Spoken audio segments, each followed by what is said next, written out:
Well, and it's amazing to me, and this is one of the things that always, hearing stories about you. I mean, growing up, again, played with my father, and one of the things that always just blew me away. I was actually telling my buddy about this at the gym this morning. I was telling him that I was having you on, and I was kind of explaining to him who you were, and I've never met someone who it feels like God just has His hand on you to basically saying, "I'm not done with you yet." Like the amount of times where He has saved your life is mind-blowing to me. And, not only, in Africa here, we just had it a little bit, about a couple weeks ago.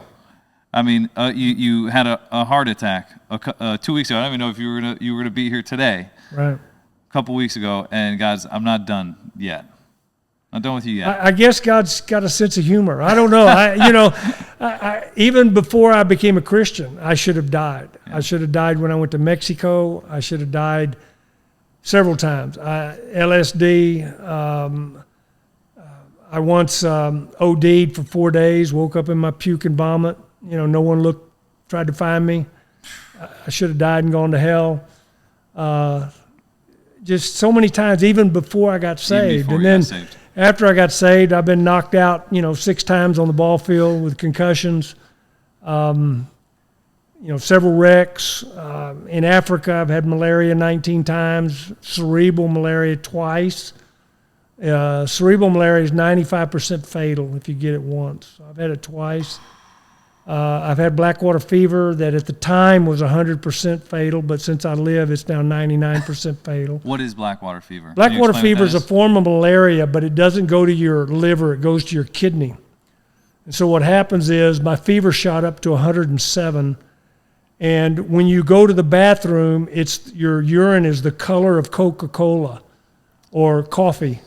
But it's thick like honey, so it's like passing 1 million kidney stones. Very painful.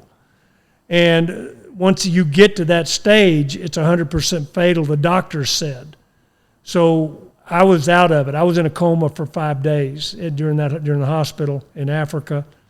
And the doctor told my wife, look, he has blackwater fever. It's in the last stage.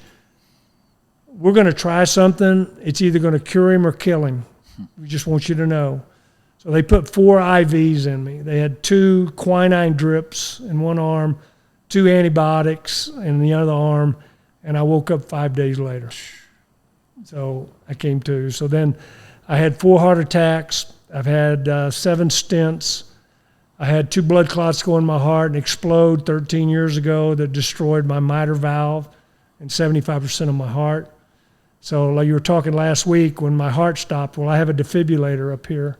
So when my heart stopped twice, it hit me twice to bring me back. So, I've been chased by elephants, rhinos. I had a bandit from the Congo stick an AK-47 in my jaw, let me go, shot and killed the 2 people behind me.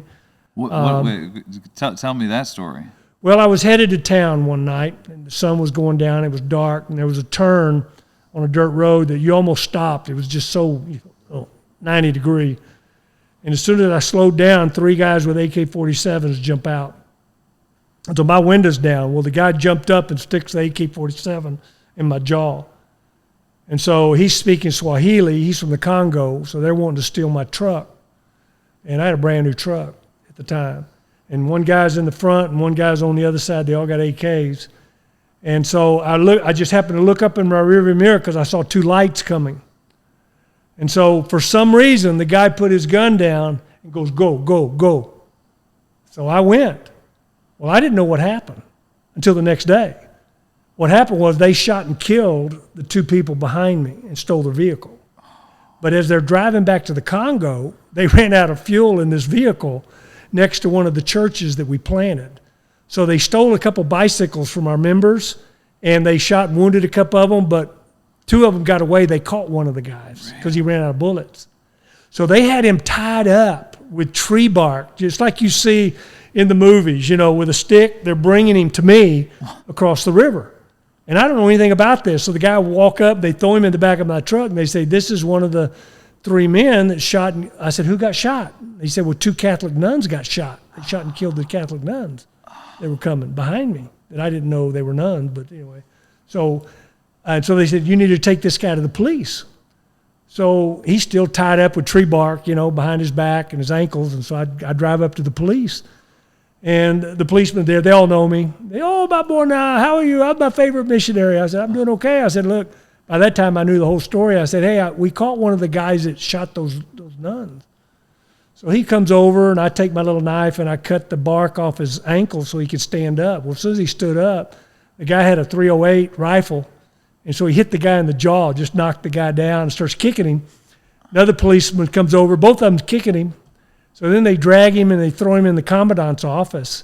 So the commandant comes back from having tea. He's got his little handkerchief here, and he's having tea and biscuits. And he goes, oh, my boy, now, how's my favorite missionary? Gives me a hug.